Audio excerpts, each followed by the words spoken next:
In the next hour, I will tell you things about security that you probably did not know as an engineer. As an engineer, you have an idea of what security is, how you work with it, but your organization usually has a very different idea.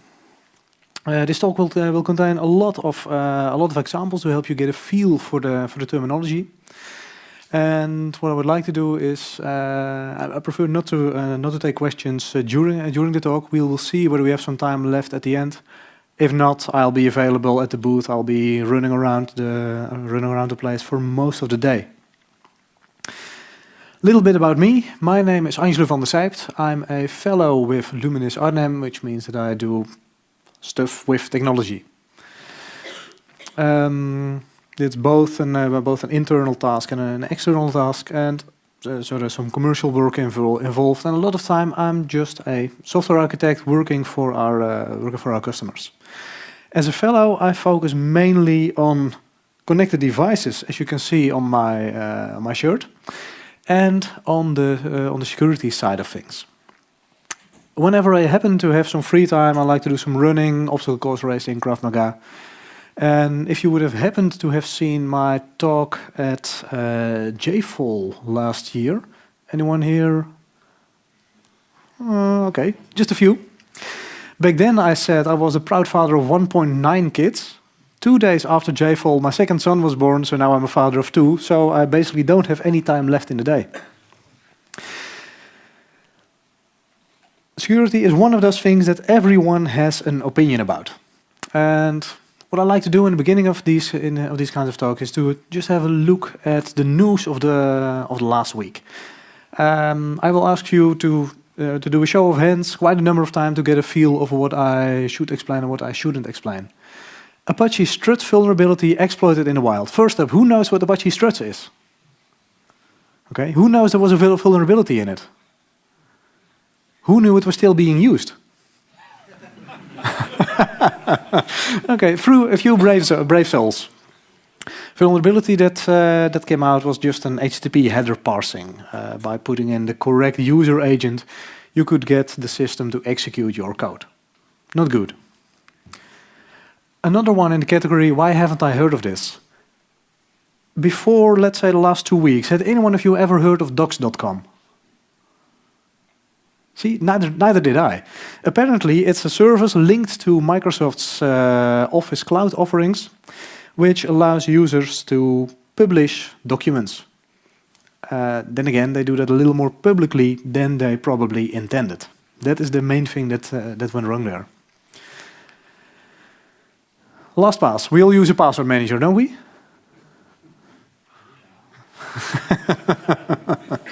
Very good. Indeed. Google's Project Zero has been looking at the software that makes the internet a safe place. And one of those things is password managers. And in LastPass, a few vulnerabilities have come to light, mainly in the integration with the browser. In this case, to allow you to use a hotkey to fill in your username and password, some JavaScript is injected into the page you're looking at, but it may use uninitialized variables. So as an attacker, you could initialize that variable yourself and make LastPass use that. And final one, CloudPets. As I said, I'm now a father of 2, so I'm just starting to see the appeal of this. CloudPets sells stuffed animals which can play back recorded messages from grandma. How cute is that? Idea is very cute. What is less cute is that they used MongoDB for this, and MongoDB is not a problem, but this MongoDB was available on the internet. And MongoDB doesn't have any security by default. The company that did most things right in this case was LastPass. They were very responsive to the bug reports they received. They updated their software, and most of the vulnerabilities are either being handled or are fixed already. But LastPass had to do quite a lot for that. They have an update mechanism, they have a security team. So something is going on here. For most of these vulnerabilities, you will probably have one of 2 responses. The first will be, ha, that's a bug. We can fix bugs. By the way, this is an actual bug. It's a moth that flew into a relay sometime late 60s, which prevented the computer from doing its work. So this is the first actual case of a bug being found. So we know bugs, we know how to squash bugs, and then we patch things. We fix our software, patch it around, and we may end up with more bugs. Perfect software does not exist. Even at Luminis, we don't build perfect software. That would not be fair for the rest of the market. Perfect software does not exist. All software has bugs, has vulnerabilities, has problems. Another thing is we could turn to cryptography. A few of you have seen my talk at JFOL last year, where I explained everything you should know about cryptography for you as a Java developer. And cryptography is about keeping out the bad people. It may have helped. Let's take a look at these ideas. This struts vulnerability, of course, it was a problem in code. And struts developers went back, they fixed it, and they released a new version. So far, so good. However, this does not mean that all systems in the wild have been updated yet. For two reasons. One, people need to be aware that they're still running struts. It's still being used quite a lot in the government world. Some of it on abandoned systems which don't have a patch policy. And even if you do have a patch policy, this vulnerability had such an impact that you needed to recompile your application with the new library. So that means you also need the source. It's probably a hard one to fix. I'm expecting that this is one of those gifts that will keep on giving. Same thing applies to docs.com. There's nothing wrong with the product. It's a product that allows you to share Word and Excel and PowerPoint documents publicly, which is exactly what it says on the tin. However, people used it in the wrong way. LastPass is a positive note here. They are patching their stuff. They are making people aware. They're providing workarounds. They're working with researchers. They're doing something right. CloudPets, well, the application was probably fine. They built their stuffed animal. They built a nice application around it. Then they gave it to Ops, and Ops deployed it probably in such a way. They did not even know this was a risk. They deployed it in such a way that this database was available from the internet. Who can you blame in this case? These things lie at the surface of the problem. We see in the media, we see attacks. And I like this model by the guys from OWASP, the guys from the OWASP Top 10, the Web Vulnerability Project, in which we trace the problem from attacker to impact. Starting all the way on the left side, we have threat agents, someone that wants to do something you don't want to have done. He mounts an attack using some weakness, something that's broken, which may be mitigated by some control. We'll get back to this terminology later. And in the end, this impacts a technical function. A system goes down, bad information is injected into a system. That's a technical impact. The last part is the business impact. Bad information in your database is no problem. If someone can use that information in your database to make you pay a balance you have on a gift card, for instance, that is a problem. I like this model. I don't really like the terminology. Fortunately, we have plenty of standards to choose from. I will use the ISO standard in the remainder of this talk. We will be talking about attacks, the things we can see in the media, about threats, things that cause attacks, about risk, which is probably the toughest subject in all of computer security, and we will talk about controls. What can we do to make sure nothing goes wrong, or if something does, that at least we know about it. In about 40 minutes, you will leave this room at least as smart as you are now. If there's one thing I can get in your mind, it's this, that security is everyone's responsibility, especially yours. You as an engineer are close to one of the front lines of the company. You are the one that is building code. You are the one that is writing deployment instructions. You are the one deciding to store a password in the clear because some project manager has the idea that it is a good idea for users to request their password to be sent to them in an email.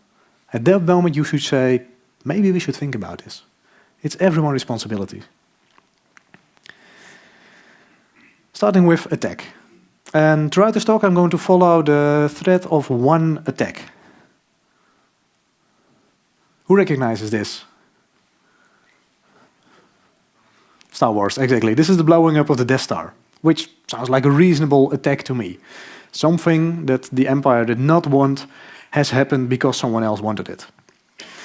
To get an idea for what an attack is, we're going to look at 3 totally different examples. Starting with Yahoo. This was in the news sometime last year, TechCrunch. Yahoo discloses a hack of 1 billion accounts. Let that sink in, 1 billion. There are only 7 point something billion people in the world.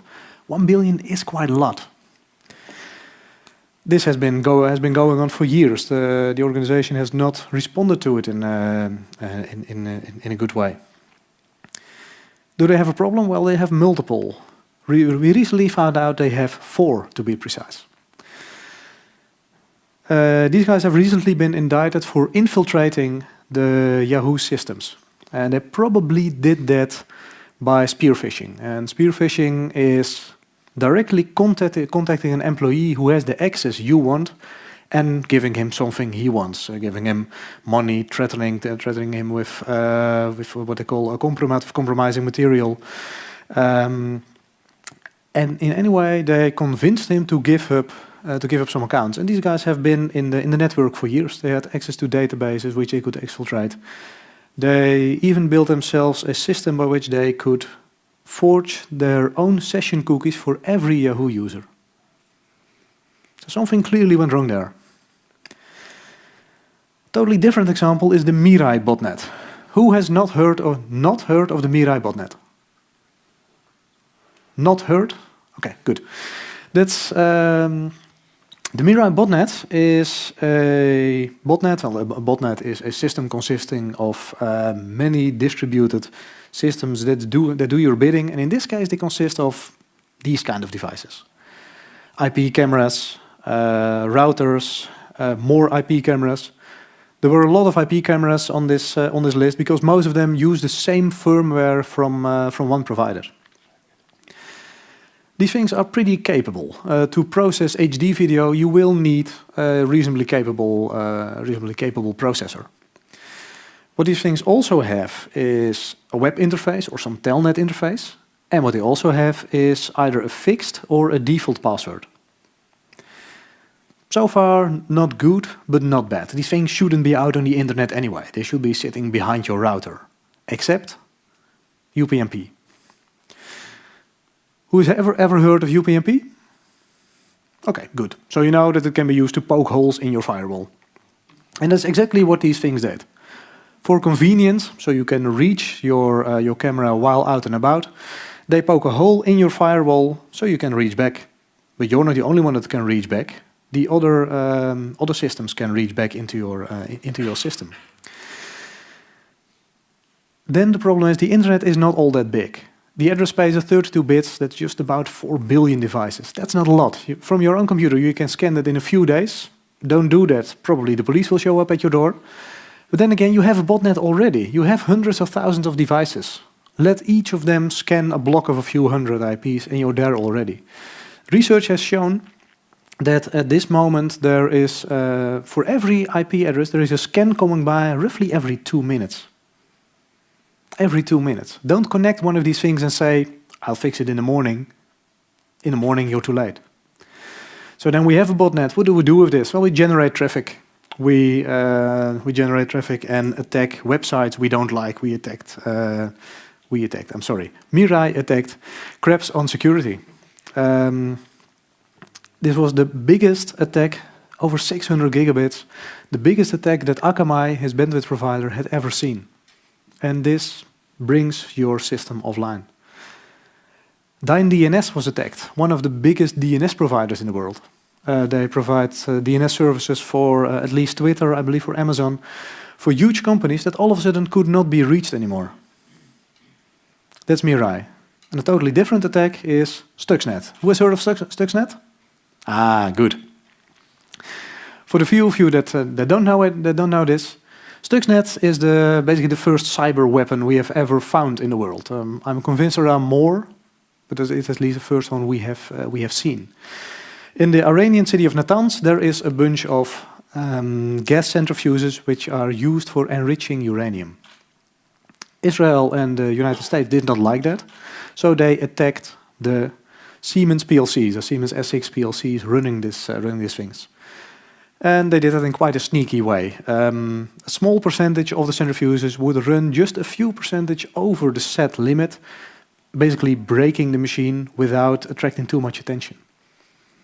If you're interested in this, there is a quite readable book about this Countdown to Zero Day, which follows the entire chain from when those centrifuges came there to everything we know about Stuxnet now.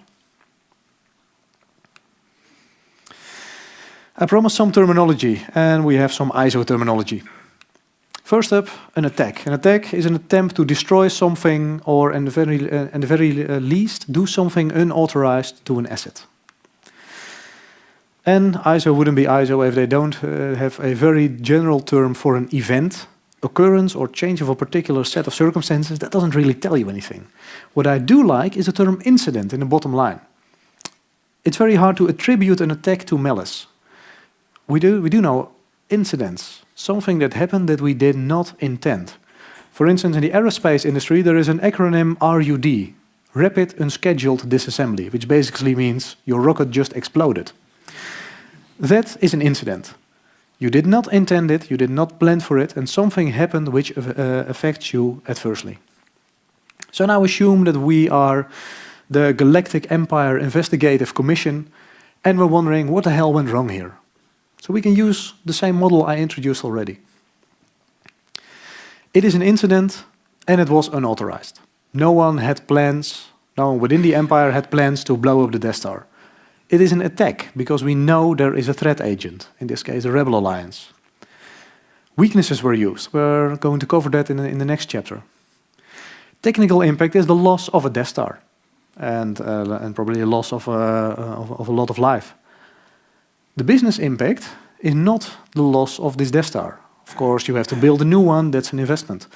The main impact is setting back the dominance of the Empire a few years. That is the difference between a technical impact and a business impact. So that sums up attack. Moving over to threats. This is a thermal exhaust port. And every time I look at these pictures, stills from the movie, I think, oh my god, why didn't we see all of this as plastic? This is the thermal exhaust port, and if you fire a torpedo in it in the right way, you can overload the reactor. This is the main threat we can talk about in the Death Star attack. An attack uses a vulnerability, and the vulnerability means a weakness is in an asset or in a control, and a control is something you use to mitigate another vulnerability, which can be exploited by one or more threats, and a threat is a potential cause of an incident. So there we have the chain. An attack is a specific type of incident which uses a threat, which uses a vulnerability.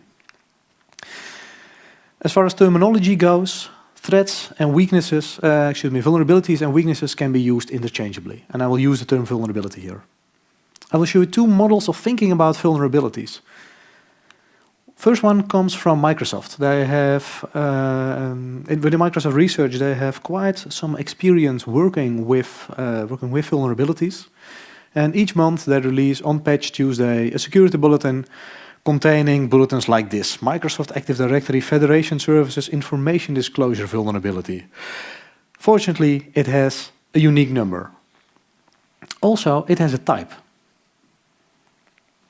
Starting with that number, CVE stands for the Common Vulnerability and Exploit Database. This is a database which is used to assign unique numbers to exploits. It can be really hard to, when you describe an exploit, make sure that we are all talking about the same thing. That's why these things get numbers. As for the type of vulnerability, Microsoft uses the so-called STRIDE acronym. Spoofing, tampering, repudiation, information disclosure, denial of service, and elevation of privilege. Starting with spoofing. Spoofing is fooling a system or a user into claiming that you're someone else than you actually are. To get a feel for this, some examples is a man-in-the-middle attack. Two parties think they are communicating. Actually, both are communicating to a third party, which poses as the other party. And he can intercept communication, he can change communication, read communication. That is a man in the middle. And a man in the middle, of course, is not necessarily a man. It can also be a woman. It can also be a system. Another interesting idea is known as cache poisoning. Many protocols of the internet were never designed with security in mind. One of these is, for instance, DNS. In DNS, you ask the question, who has the IP of John, and you get back some IP. Even if you get back this response without asking for it, most systems will still store that, will still write it down. That allows you to claim that you are John, and because this information is in the cache now, it will only be retrieved again if it expires. Fortunately for DNS, this has almost been solved, but there are a number of protocols where this still is a problem. Another one is just using stolen credentials, another form of spoofing. Moving on to tampering. Maliciously altering data. And there are two ways to think about this. One of this is write-only data. It used to be the case that web servers had a problem in which you could, with the correct response, with the correct request, write data to system files which would later be processed by some process in the system, allowing you to control that system. That's a write-only. I don't need to know a user's password. As long as I can write it, I'm happy. Other thing is data in transit. We have a reasonable idea about how we should protect data while it's at rest. While it's in transit, it's a different story. TLS has solved this problem for the most part, so we don't see many tampering vulnerabilities in this area at the moment. Moving over to repudiation. That's probably the worst term in here. ISO defines non-repudiation as being able to claim that you did not do something.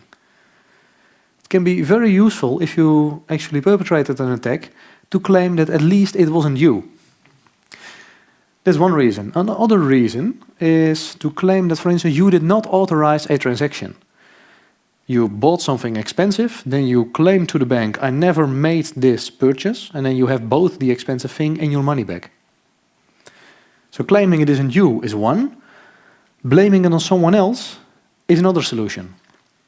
Some protocols, for instance email, are quite open to this. We have built workarounds around that using SMIME. For email, it's reasonably doable to claim that you're someone else. Again, many of the protocols that run the internet were never designed with security in mind. Information disclosure is roughly the opposite of tampering, providing access to privileged data. Some web servers still have a problem known as directory traversal. Last week, the news came out that Miele has a dishwasher, an industrial dishwasher, which has a web server in it for some reason. So probably it has a detergent.html or status.html. But if you do a GET request on ... you walk up the chain, you're traversing the directories, you end up at root, and you can reach, in this case, the shadow file. And the shadow file contains hashed passwords of all the users on that system. In transit, we have the same problem. Has anyone ever heard of Firesheep? Oh, a few hands. Fun. It's so much fun to hear about this for the first time, I think. Firesheep was a Firefox plugin back when Facebook did not use encrypted communication yet. And by just listening to communication coming by, you can pick up another user's session cookie. So you can claim to be that user. You have now gained his identity. That's what Firesheep did. And at rest, we have already seen a MongoDB exploit. MongoDB is not intended to be used out on the open internet. It's intended to be used within your walled garden. If you happen to open it up, MongoDB cannot help you anymore. Some other ideas for information disclosure, just guessing passwords often works pretty well. I'll get back to passwords soon. And shoulder surfing, the idea of just looking over someone's shoulder while he enters a password or enters a PIN code. D for denial of service. Holding service to all the valid users. Basic ideas here are you can flood a system, so it's busy processing so many requests that a legitimate user cannot use it anymore, or you could break the system. One example we'll see later is if I am able to temporarily break a security camera system, so denying the service of the security system, I may have 2 minutes to do my break-in and not be recorded by the security system. Downtime, denial of service, is often its own reward or its own punishment, depending on how you look at it. I was at a trade fair for industrial automation recently, and I picked up a new term there, OOEE, the overall operational equipment efficiency. In industry, all downtime costs money, and industry knows how much it costs when one machine is down for a given period of time. And those are usually numbers with 3 or 4 digits per hour. Finally, elevation of privilege. I think this one is quite understandable. Increasing the authorization level you have. You may have a guest account on a system, elevate it to an actual user. You can elevate it to root. So getting root is one of the ideas. The other term that's often used here is lateral movement. If you can no longer move up in one system, you can use the credentials you have, move over to another system, and try the same thing on that system. Elevation of privilege is increasing your privilege based on that tiny foothold you have. That's the STRIDE acronym. Spoofing, tampering, repudiation, information disclosure, denial of service, and... oh boy, now I'm blanking. How bad is that? Elevation of privilege, thanks. What Microsoft also does is they include an exploitability score. They are numbered from 0 to 4 with very useful definitions. Good thing is there's a little more information on this. Exploitability level 0 is we know this is out in the wild. If you don't patch this now, you will get attacked. 1, more likely, means that it is reasonably doable to write this code, and we know about similar exploits that are already being perpetrated. 2, the less likely, means that it can be reasonably hard to build. You might need additional vectors. For instance, you might need physical access to a system. You might need some personal information of a user. And we don't know about any exploits at the moment. And the exploitation are unlikely. Those things are hard to exploit for a variety of reasons, because they require a lot of technical skill, because they are easy to detect, because they are very targeted on one user. That's what the exploitation of unlikely means. This is quite an academic view. We take a vulnerability, we look at it from all sides, we assign it a number, an exploitability score, and we give it a type. There is a totally different way to look at this. And it is somehow much of the world is about money. Zerodium is a marketplace for so-called 0 days. And 0 days are exploits that are not yet known in the wild. They are being exploited on the 0th day of their availability. And what Zerodium does is they buy exploits from resources, from researchers, and they sell them to the highest bidder, whoever that may be. They have a slightly different model. They use terms like local privilege escalation, mitigation, bypass. We have a sandbox escape down there. There is some overlap in the terminology. I won't go into that now. What I do want to show you is the left column. Some things, ASLR, bypass, antivirus exploitation is up to 40K, going up all the way to 1.5 million. For an Apple iOS remote jailbreak. And a remote jailbreak means that without having physical access to a machine, I can get out of the get out of the sandbox and run arbitrary code on the system. This is quite abstract. To get an idea for this, let's take a look at the winner of the most recent Pwn2Own competition. Pwn2Own is a series of competitions in which the idea is that as a researcher you exploit a given system. You used to win the actual system. Nowadays the prize money has been extended quite a bit. And the guys from Chihu 360 went home with 105k. That was the largest amount I paid out this year. Now, what did they do? Using a website, they escaped the JavaScript sandbox, they escaped the browser, they escaped to the OS, and they managed to escape the VM they were running in. So by visiting a website located in a VM, you can still get your system host. For Zerodium, this means that there is an edge sandbox exploit, in this case a heap overflow in the JavaScript engine. To escape the browser and the OS, they use a type confusion bug in the Windows 10 kernel. And to escape the VM, they use an uninitialized buffer, just like these uninitialized variables for LastPass, to get out of the VM. So what would that cost? 80, 30, 50k, together 160k. What I want you to take away from this is not 160k, let's spend 2 weekends on this and I'm rich. The main thing is that 160k is not all that much. If you really want access to a system, you can throw some money at someone and you end up with this kind of exploit. So they have all this power. And what do they do with it? They start up the calculator. That is the typical exploit that is shown. It shows that you have user access rights to that system.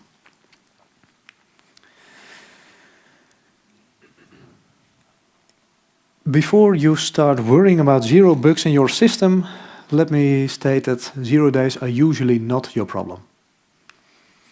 These kind of things are your problem.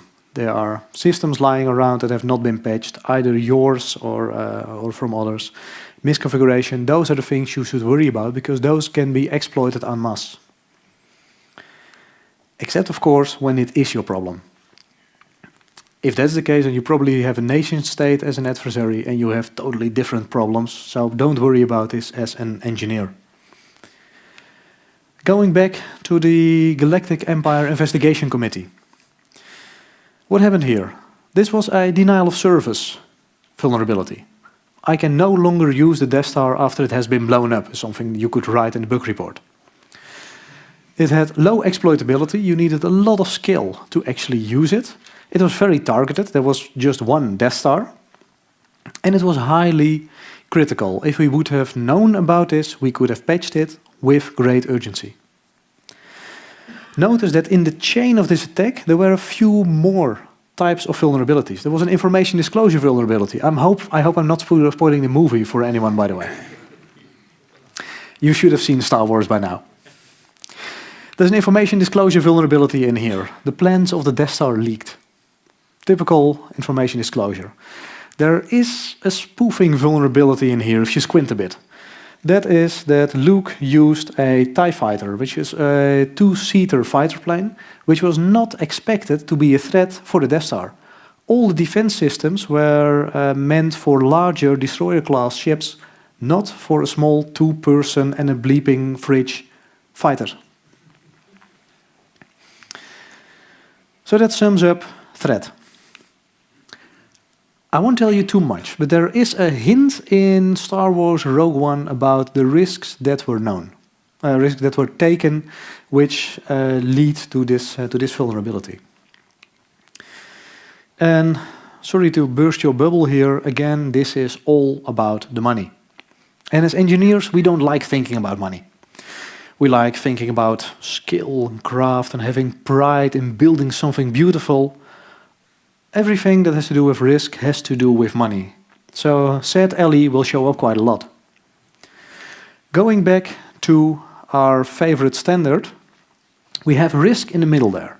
We have learned to follow the chain from vulnerability and threat through a control, something that tries to mitigate a risk, to a risk.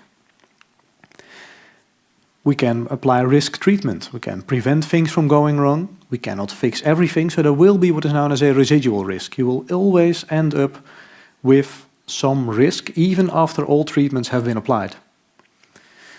We need to find these risks. We need to identify them. We need to qualify them. And the standard contains a mechanism, a process, what they call. They even have a definition for the word process, to do risk analysis and risk assessment in a structured way.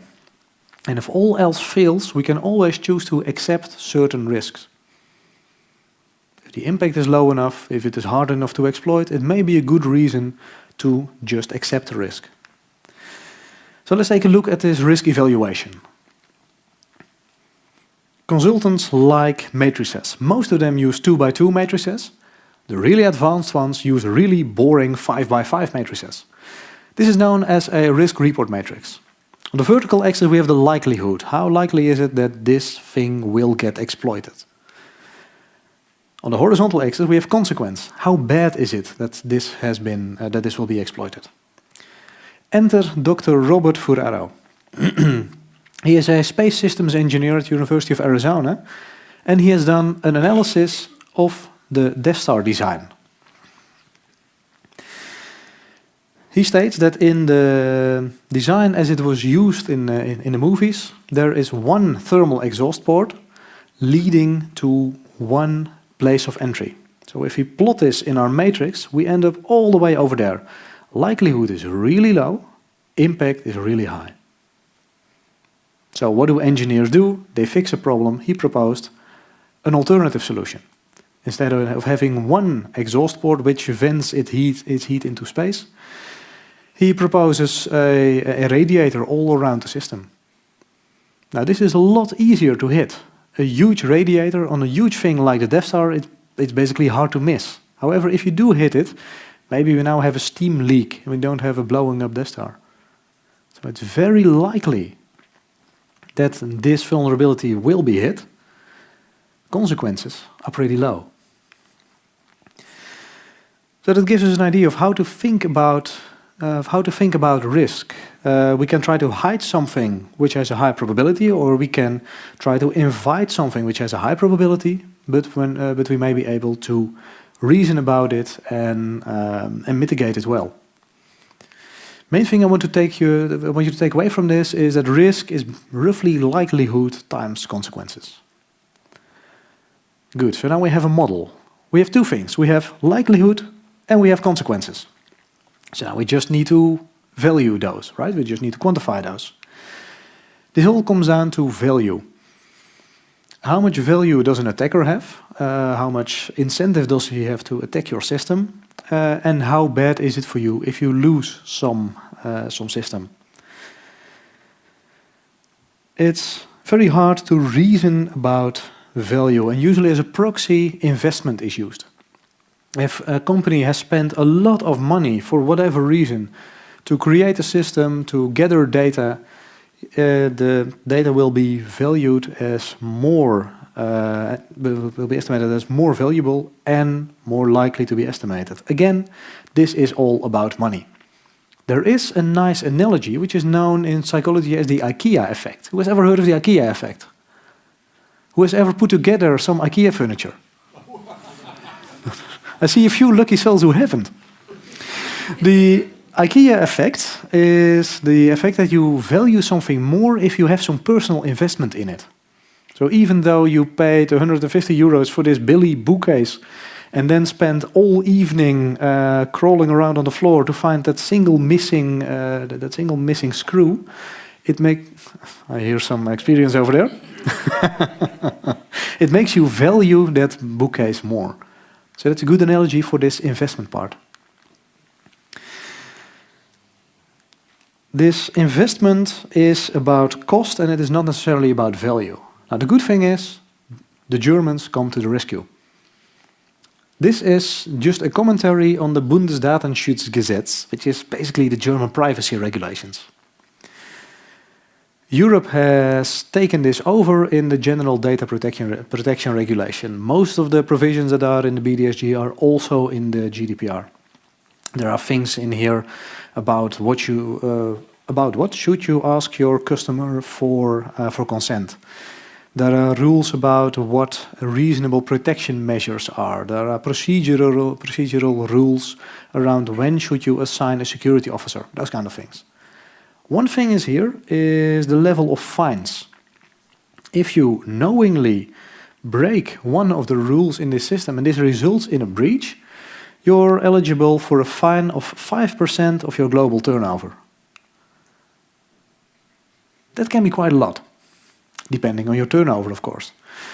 But not only in Europe, it's your global turnover. This helps us qualify risk. As an aside, I used to think that reputation was the main driver for companies for protecting themselves. I have been proven wrong in a number of cases. Adobe leaked over 150 million passwords, had bad security practices, and did not do all that much about it in the short run. I don't think anyone has stopped using Photoshop because of it. Dropbox was another one. They sat on a breach which happened in 2012. They knew about it. They told no one about it. Reputation is apparently not the main problem. Again, money is. And speaking of money, cybercrime can get you out of your money pretty quickly. I found one report which says that the total cost of cybercrime worldwide is $450 billion a year, and that's about 0.5% of the world GDP. Why aren't we fighting this harder? There's a very good reason for that. This man is Willie Sutton. He was a professional bank robber back in the day when you could be a professional bank robber. He was once asked, "Why do you rob banks?" And his answer was, "That's where the money is." The world has changed. Bank robbers are relatively easy to protect against. You have to protect a few banks. You can put a lot of people on it because there's a lot of money involved. Pickpocketing is a lot harder. And most cybercrime is going in the direction of smaller and smaller crime. You will not be holding the world ransom for $100 billion. You will get scammed out of $10 out of your PayPal account. Companies will get a spookfactuur, a non-existent invoice for €400, and no one bothers. It's just not worth putting enough police manpower on this. Second book tip of the day, Dark Market by Misha Glenny shows you how the economics of cybercrime work and how technology accelerates this. How it is easier to perpetrate really small crime in such a way that basically no one cares and no one notices. When something has gone wrong, and by now you should be getting the idea that there is always some residual risk, always something can go wrong, we talk about incident response. There are two parts of this. Internally, you need to repair the damage, and externally. Cloudflare, for instance, is a company that did this well. When they had their Cloud Bleed vulnerability, basically sending data from one customer in the request of another, they fixed it within 44 hours, I believe, were really responsive and provided a nice vulnerability report. LastPass is working with the Project Zero guys, and they're fixing vulnerabilities as quickly as they come up, or they provide some mitigation or workaround. On the other side, we have Dropbox, which I just mentioned. They sat on a leak for years. And recently, Nest came in the news for roughly the same thing. This is the security camera thing I worried about, I mentioned. Nest not only provides thermostats. A denial of service in your thermostat is not good, but it's not bad. A denial of service in your security system is really bad. And they sat on it for 4 months. They gave the researcher a few $100 as a bug bounty. And that's about it. They sat on it. They did not respond to it well. Back to the Commission. So we have seen that we can think about risk in a number of ways. We will need to quantify it. Usually quantifying it in money is the best thing to do. And the same problem can have multiple solutions which lie on in different areas of the risk report matrix. How about the DevStar? Well, it's a high-value asset, both in terms of investment, was worked on for 4 years, I believe, and highly desirable to break it. There was a high risk of an attack, and we do have some mitigation. We would have, if we would have seen this risk, we could have designed the DevStar in a different way. Moving over to controls. A control is something that modifies a risk, and I love how non-specific ISO is in this. It modifies a risk, so a control can make it worse. That's not what a control is about. It's not about necessarily making it better, it's about changing it. And sometimes applying a control can indeed make a risk worse. There is something in controls which is known as the CIA triad. And I always have the idea that the CIA triad should be a Tom Clancy novel. Unfortunately, it's not. The CIA triad is the triad of confidentiality, integrity, and availability. Confidentiality, can I keep my data secret? Integrity, does it say what I would need to say? And availability, can trusted actors get to it? If I max out on one of those, I will break one of the others. I can make a very confidential system by just destroying everything you give me. It's highly confidential, it's not available, and it has no integrity. And for some reason, we also lump non-repudiation in this triad. Probably cyan didn't sound all that nice. The controls we use always lie somewhere on this, in this triangle. And to give you an idea of the types of system we're talking about, let's consider your enterprise, public internet, some edge systems, and some working groups. We may have a company like F5 in there, which provides networking gear and firewalls. We may have someone like FireEye in there, which provides intrusion detection. Intrusion detection systems scan what is going on your network and try to find anomalies. On the engineering side, we can think about static code scanners. HPE provides a number of those. On the operational side, tools like Splunk will gather monitoring data and try to find anomalies in that. Alert logic is what is known as a SIEM, a security integration and event management system, I believe it stands for. I see someone nodding, so thanks for that. The goal of a SIEM is to integrate all the information you have about security in one place.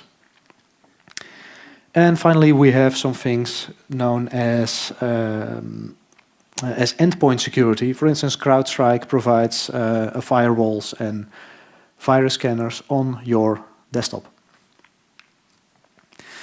To get an idea of what is going on in this world, the RSA conference was a few weeks ago. Two things I picked up there. I wasn't there, but picked up in the news. Canary is a company that provides boxes you can put in your network which claim to be a server, claim to be a switch. And as soon as someone tries to talk to that switch, you know you have someone in your network who should not be there. It is not a switch, it just plays a role of a switch, and it looks like a switch, smells like a switch, so it must be a switch, but it will send an alert if someone tries to actually use it. And there's a lot of machine learning in there. Both IBM and IBM Watson, to be precise, and Cylance apply machine learning to this onslaught of data that is coming on from all the other systems and try to find valuable results in this. So that's the technology side. We have a weakest link.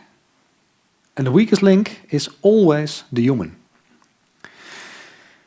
Humans will find creative ways to get around every mitigation you put in place. They will find ways to get around password policies. They will find ways to get around two-factor authentication. They will find ways around everything. And they are still the weakest component in this chain. Some companies do inspections of their human assets by, for instance, phishing their own employees. Just try calling someone within your company and claiming you're the password inspection squad, and that you want to make sure that your password has the correct entropy. It won't happen. It won't work with a lot of people. But if it only works with 1/10 of 1% of the people in your company, you're basically host. Security awareness training does pay off. Probably not as much for us techies, although we can be fooled just as easily by something new, nice, and shiny. But most people within the company are vulnerable to something. So security awareness training does pay off.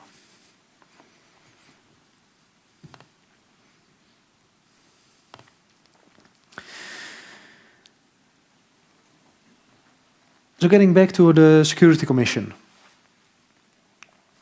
What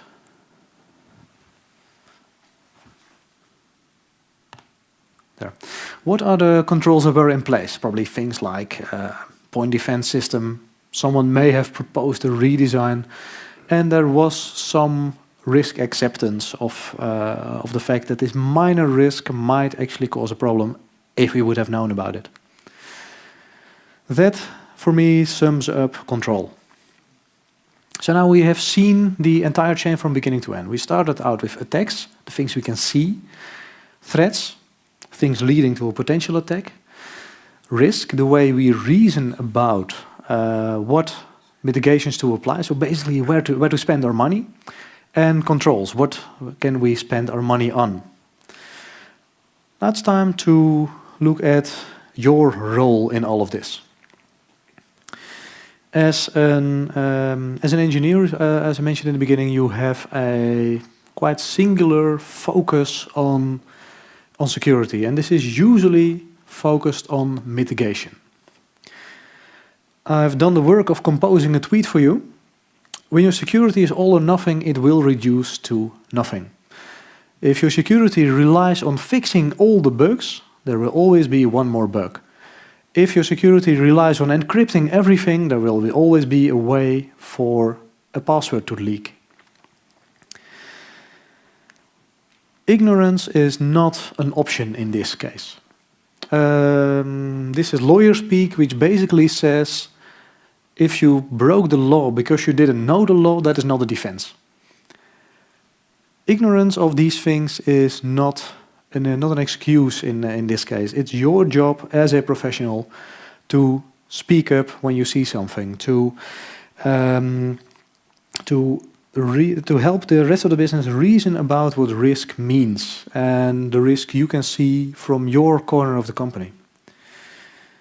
One of my personal pet peeves is passwords.